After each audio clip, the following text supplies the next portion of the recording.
to the boxing talk show, Fair but Firm, with the Hall of Fame boxing referee. I'm Joe Cortez and co-host John Zemel in English and Spanish for all of Las Vegas. Come on, guys, let's touch them up. Clean fight.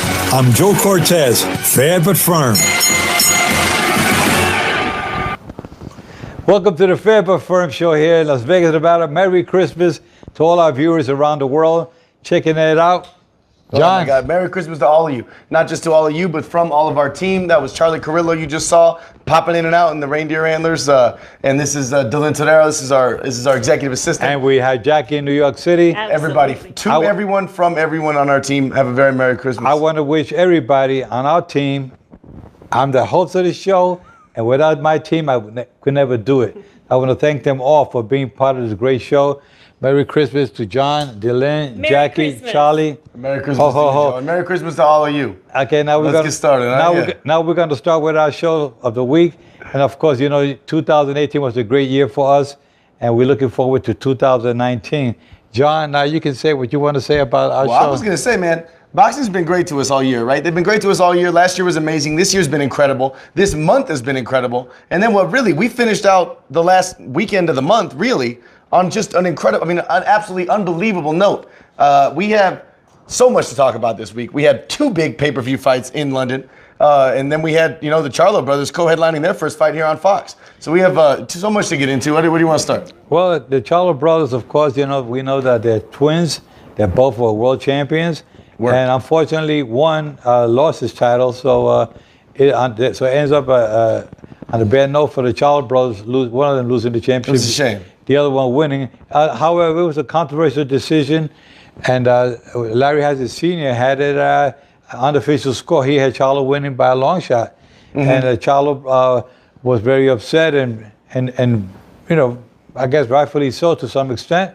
I mean, the judges all had him losing, but well, here, at the end of the day, here's the thing that I notice far too often that happens. I'm on all these boxing forums. I'm reading all these comments. I read all your guys' comments. And I notice everybody wants to call everything a robbery all the time. We're so quick to scream robbery every single time that an A side wins a fight. The fact of the matter is, frankly, it's really hard to judge boxing matches. And when they're close and they're tight, it's even harder. Usually, yes, the tie goes to the runner. Usually you're gonna get the A side is gonna err on that side of the decision making. But at the end of the day, when you have two very close, very controversial fights, at the end of the day, if you're leaving it up to the judges, then you're gonna have to be at their mercy. And I think that whether Tony Harrison or Jermell Charlo had won that first fight, people would be screaming robbery on the other side. And then when Jermell Charlo pulled out a tough decision against his opponent, Matt Korobov, we hear robbery on the other side. And it's a shame, but at the end of the day, when, it's human error, and when you leave certain things subjective to judges' decisions, whether it's diving or gymnastics or boxing, then this is what's gonna happen. You know who's not complaining about judges?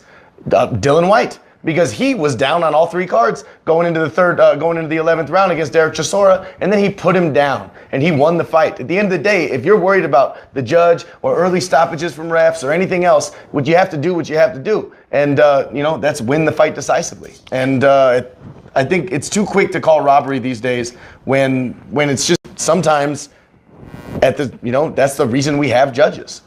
What do you think about that? I think that... Well said, John. I think that boxing fans out there know that boxing can be very, very controversial at times. And of course, you have some of the judges out there that some nights they're on target, some nights they're off. But when it comes to close rounds, even myself as a boxing analyst, sometimes I call a fight and I make my predictions, and sometimes I'm wrong. And I admit sometimes when I'm wrong, I'm wrong. I don't try to hibernate from it. I just try to call it the way it is. But sometimes the judges are really way off. I wasn't paying close attention to the scoring the other night. We had an activity going on, so I was more focused on the other activity. I would come and look at the screen once in a while. But I was kind of surprised at the loss of one of the Charlo brothers. But they'll go back to the drawing board. He'll come back a lot stronger next time around. They're young, so they still have a lot of talent left. So I think that boxing in 2019 will see Charlo regaining his championship again. I think there's certain fights that are known as step-up fights. where you're supposed to find out what people are made of. And then there's certain fights that are known as showcase fights, where you put these guys on against opponents that they're supposed to beat, and they're supposed to look like world beaters. They're supposed to look unbelievable. It's supposed to help their resume, immensely. And that's what this fight was for both of them. They were supposed to come out and look like absolute titans, look like lions, and neither one of them did. Now, I don't know if this was a case of them getting exposed or a case of them kind of I think it was more of a learning experience, to be honest with you, because both of them are still just as talented in a lot of ways as we thought they would be in the sense of potential. They both have a ton of athletic ability, pretty good fundamentals given their God-given athletic ability. And I think they still have, the sky's still the limit for both these kids. But I think they kind of realized just how far they are from that top tier, and neither one of their opponents is anything to slouch at. Matt Korobov was an excellent amateur, an Olympian. He was a great pro and a great prospect, and he's lost, but he's no slouch, and neither is Tony Harrison. So they came out and I think they got checked a little bit, and they realized, wow, this is what that upper tier is like. If we want to continue headlining cards, this is what we're going to be matched up with, and better, and this is what we're going to have to bring to the table. You know what I mean? Alfredo Barrios from ESPN. He's one of the editors and producers from Deportes, ESPN Deportes. And I had him on the radio talk show Saturday, and he was bringing to my attention about the Charlo brothers, how they have not faced up tough opposition. And here it is Saturday night, when just what he was saying, when they faced good, tough opposition. And these guys were not at the same level. At least we didn't think it was. No, they weren't. It goes to show that maybe the Charlo brothers have been overrated as far as their skills are concerned. Right. I think they both have good talent. They have a lot to prove, and they're still in the learning process. So I think in 2019 they will step up a little bit more. I sure hope so, man. I mean, look, we've had Jamal in that conversation potentially with, obviously, Canelo, Triple G, and then that lower tier with, Danny Jacobs, and a little bit lower, even Billy Joe Saunders. And we've had them in that, that big five in the middleweight division. We've had Jamal talked about in there. And I think he's still in that conversation. I think he's still just below that top tier. But I mean, let's not, like I said, let's not underrate Matt Korobov. This is a guy who came in at, who's a 100, light heavyweight, dropped down to 168 to fight on this undercard, and then had to drop down again. This is a very big opponent. But at the same time, Jamal Charlo should have looked better, and he didn't. And at the end of the day, you have to look better if you're going to continue to keep, if you're going to fight a guy who the casual fans don't know, you got to make him look real good. If you want Canelo's attention, if you want Triple G's attention, Danny Jacobs' attention, if you want Billy Joe Saunders' attention, you better come out and make a statement. And I don't think he did that. I think that 2019 they will come up and show the fans that they have a lot left, and they're still in the learning process. And some of Canelo Alvarez, he learned a lot when he lost to Floyd Mayweather, made him a better fighter. I think the same will happen with Charlo lost Saturday night. And I think 2019, we're going to be seeing the Canelo Alvarez either fighting Triple G again to square up and finish up that controversial. God, I hope so. Yeah, and close the chapter, the book on that fight with Triple G. And then we'll have the Jaime Munguia, the young Mexican unknown of up until last year when he knocked out Salam Ali in New York City, gaining the Super Welterweight Division Championship, the WBO. So he's another fighter that's up in the rankings. He's coming up there to be one of the top ones. And a year ago, he was nobody. Here now he's starting to be a superstar in boxing. Oh yeah. He defended his title twice and come up victorious. And 2019, let's see who he's going to face, and hopefully he'll be another rising star in boxing. Speaking of rising stars in boxing, speaking of soon-to-be superstars in boxing, what about Josh Warrington coming out and beating Carl Frampton, boxing his ears off? After everything we've heard, Carl Frampton, who's an absolute legend, an absolute phenom, maybe the greatest, boxer, definitely the greatest boxer Northern Ireland's ever seen, and an absolute animal in there, to come out there and lose decisively to Josh Warrington right after he beat Lee Selby. Yeah. I mean, this guy has come out and made his statement known, and he wants Leo Santa Cruz next, and I think he deserves him. What an amazing fight for you. All you British fans out there should be over the moon about this kid, because he is the real deal. Yeah, okay, well, you got to know a lot of good fighters that came out of Ireland. You got to remember Barry McGuigan. Oh, yeah, that's his mentor. He's a Hall of Famer. And then you have Ricky Hatton, also an Irish fighter. You have a couple of good Irish fighters come out from the great country of Ireland. A lot of Irish fighters back in the days, back in here in the United States, a lot of them used to come here and they had better opportunities to become good fighters. Remember Jerry Quarry, heavyweight, who fought Muhammad Ali, Irish Jerry Quarry, Irish Jerry Cooney, and you had so many So many other. They've had a lot of great fighters. A lot of good fighters. And they came out. They have a lot of big heart. The Irish, the Jews, and back in their 40s and 50s. Those two groups were really. They ran boxing for a long time. They ran boxing. Yeah, they were in the picture for a while there. Mm-hmm. Anyway, so 2019 fans, any questions you may have, ask us now before we cut off. We have about another 18 minutes on the show. Any questions, ask me. I got here a producer, engineer, Charlie Carrillo is behind the tablet, ready to any questions you may have.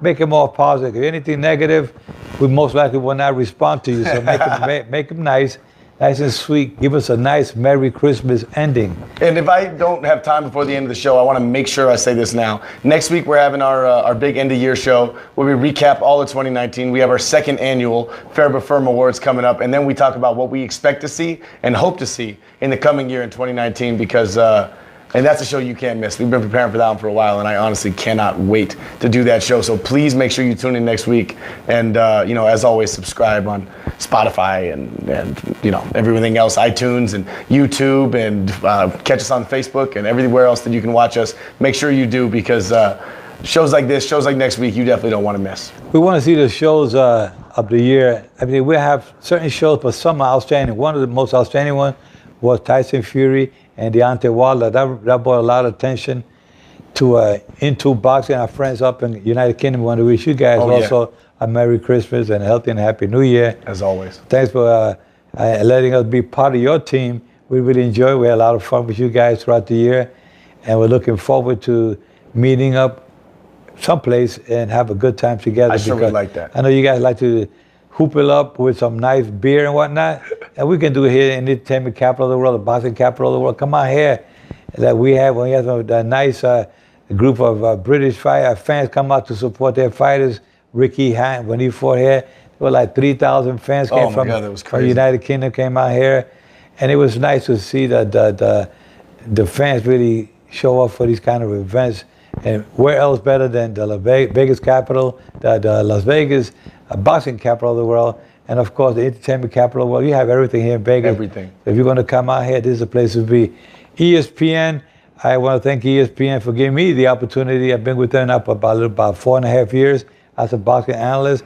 I will take off my hat to the ESPN group, and thank you for my colleagues, Julio Cesar Chavez, Juan Manuel Marquez, and the whole gang has just been Claudia Trejo sending me text messages all morning, wishing me a Merry Christmas. She's a dear friend. I love her dearly. She's like a little sister to me, and she's really done so much for ESPN.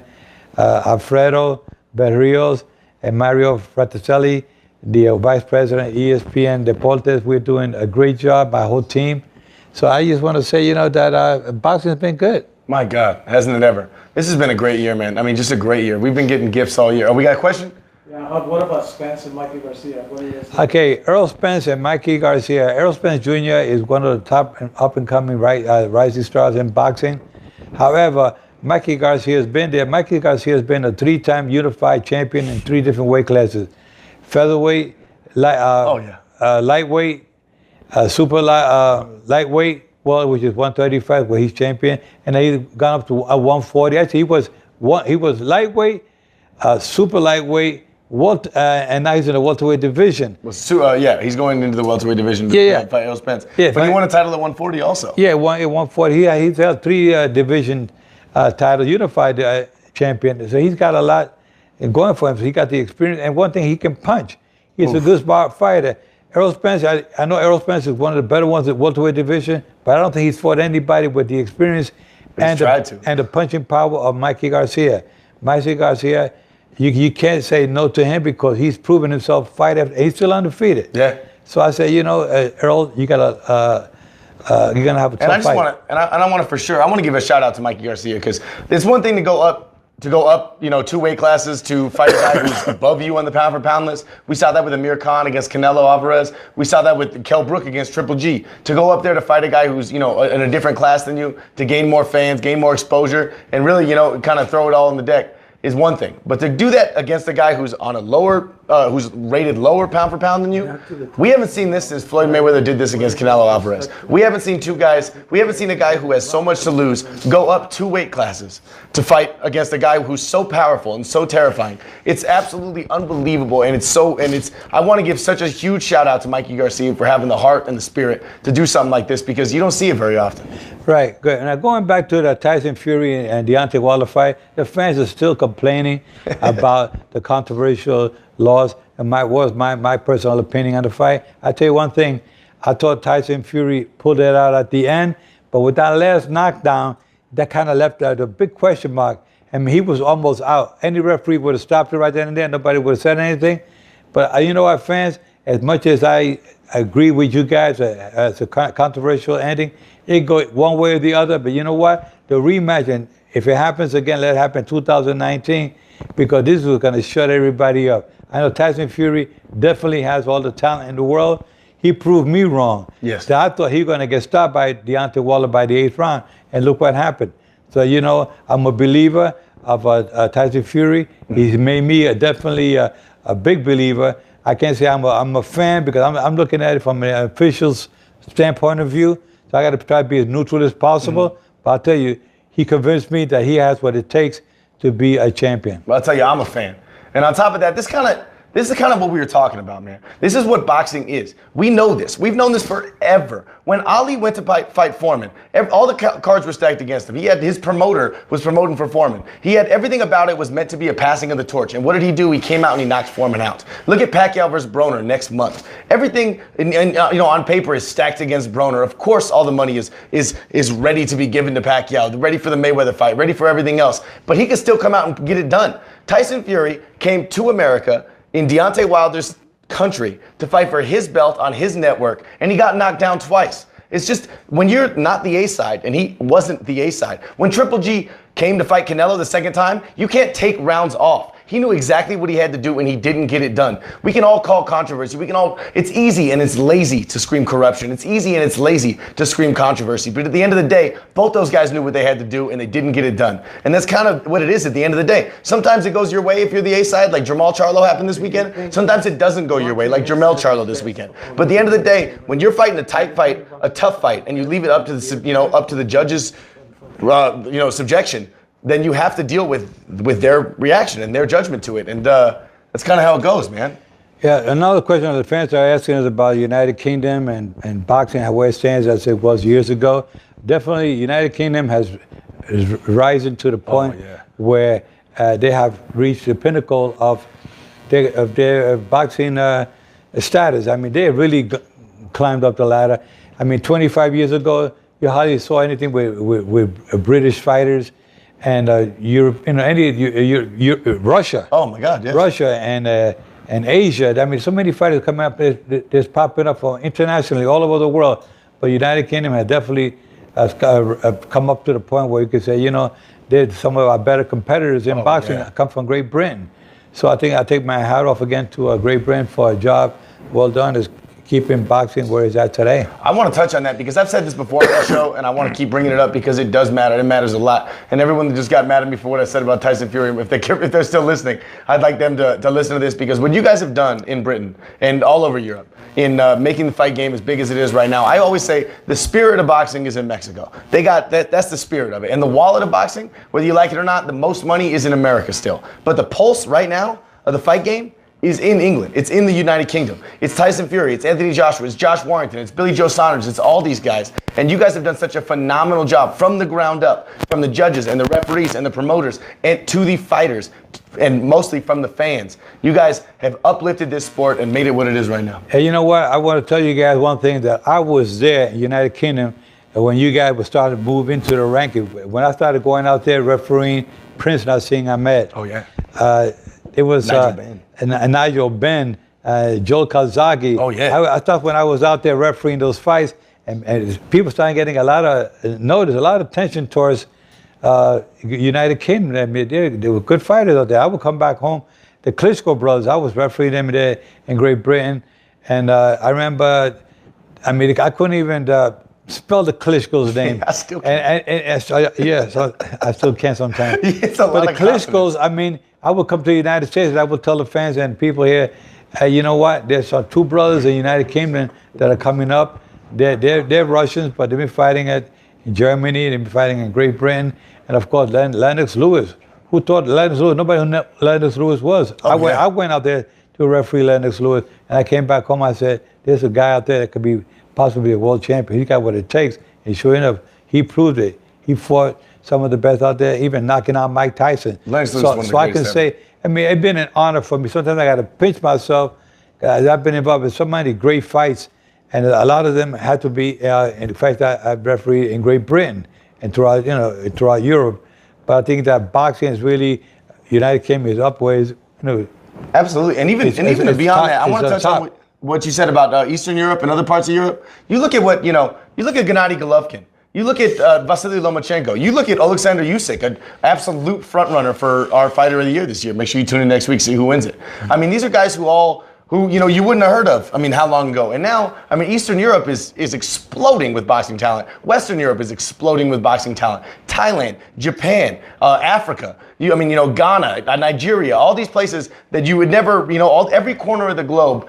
Period. We're gonna have an Antarctica fighter come out next year. He's gonna take the world by storm. You never know, because there's not another continent on the globe where there isn't so much incredible boxing talent. And the globalization of the sport has just been unbelievable. Yeah, but the thing is that these fighters and from all over the world, their dream is to either fight in New York, in Mecca of boxing, Madison Square Garden, or in Las Vegas. Mm-hmm. Those are the two primary locations. That's where the money's at, baby. Yeah, that's where the money's at. But that's where the big fights and the big bucks are here. So all these fighters, they're hungry. They can become champions in their respective countries, but they know that the real place, the real Mecca is Las Vegas and New York. I also want to touch on the Dillian Whyte versus Derek Chisora fight this weekend. I know I talked about it briefly, but I want to give it his due. It was a big rematch, and Derek Chisora came out and he impressed, but it ultimately wasn't enough. Dillian Whyte is too big, too strong, and he's pretty fascinating. And he hit him with that big left hook and put him down. And, he's probably going to end up being Anthony Joshua's next opponent. They got a lot of bad blood between them. Anthony Joshua has really shown kind of his true colors lately, coming out talking about Dillian Whyte, and I like that. I like seeing that. I don't like him hiding behind, behind the smile and everything else. And I don't mean hiding like out of fear, but, sometimes it's cool to let your real personality show. And I don't blame him when you're that big of a media personality to be kind of hidden behind a persona. Too many people do it, and it's understandable when you have that much money and that much notoriety on the line. But, seeing Anthony Joshua come out and he really doesn't like Dillian Whyte. He doesn't like him at all. And I'm kind of excited to see that. We all know that the Wilder fight isn't happening next, so I'm interested to see what him and Whyte can get done dancing in there. Absolutely. Some fans ask me, is the Mecca in boxing in the United States or United Kingdom? Well, the United Kingdom, you're getting there, you're climbing up the ladder. It'll be a while before you become the Mecca of boxing, but you're definitely on the right track.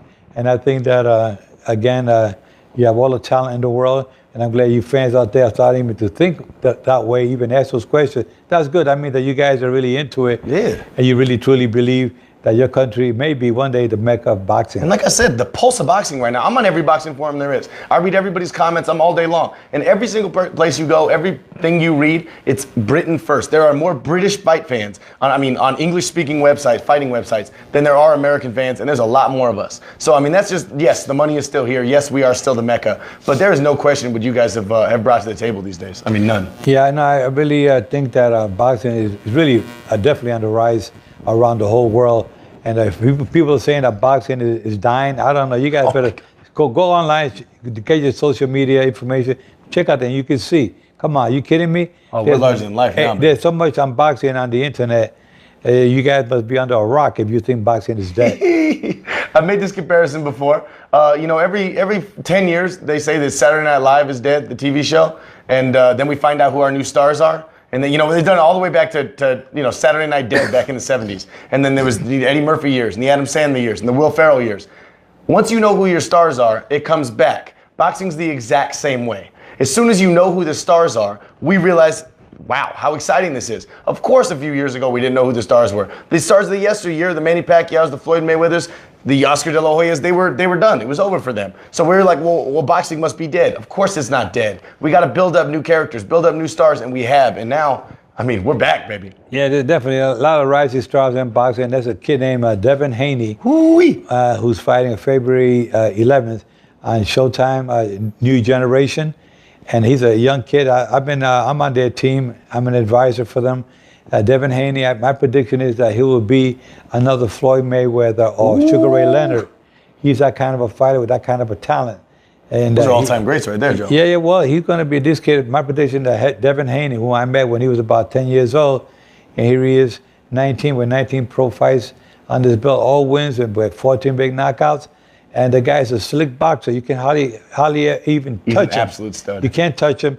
And February 11th, he'll be fighting in Louisiana, the New Generation on Showtime. So I'm looking forward to that.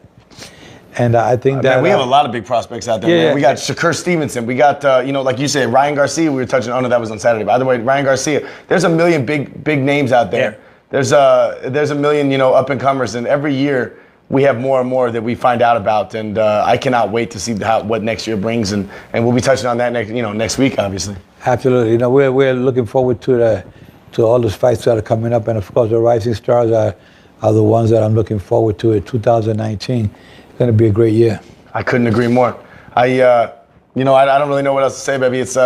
I just want to wish everybody out there a very Merry Christmas from the Into Boxing team to the Into Boxing team, from the Fair But Firm team to the Fair But Firm team, to all of our fans, to all of our listeners, to all of our every time viewers. Make sure you subscribe on every outlet that I already named, and make sure on Saturdays that you tune into K-Dawn 101.5 FM at 7:20 a.m. and you check up on us every Saturday at 11:30 a.m. Las Vegas time. Do the math for your own local time, but you don't want to miss us because we're on twice a week, and we do our best to bring you a good show. And next year we'll be talking a little bit more about Canelo Alvarez, Triple G, and all these rising stars in boxing. And you guys ask all kinds of questions about fighters. Next week we'll touch a little bit on them, but more 2019 is going to be the year that you're going to see all these stars that we left all the fans hanging there at the end. Triple G with Canelo, what's going to happen there. So, and don't forget Danny Jacobs. He's one of my favorites out there in the middleweight division. He's somebody to reckon with. Cannot forget about him because he had a good fight against Triple G, and a lot of people, some fans thought that he beat Triple G before Canelo. So, I mean, Danny Jacobs is a fighter with a big heart. He suffered from cancer, and he beat cancer. And Miracle Man. Yeah, the Miracle Man, that's why I call him Danny the Miracle Man Jacobs. So he'll be another outstanding fighter for 2019. And with that said, John, I can tell you that I want to wish a Merry Christmas to our dear friends out there around the world. I wish your Christmas wish would come true. I know some of my dear friends been asking for Christmas Santa to give them a nice surprise Christmas gift. And hopefully that will happen to all our friends. But most importantly is that we have the love and affection for each other, whether you like each other or not. Let's make 2019 a better year because we're all human and life is short. We're only here for a certain period of time. Let's make the best of it because without you fans out there, without the love and attention, it's going to be a little tough.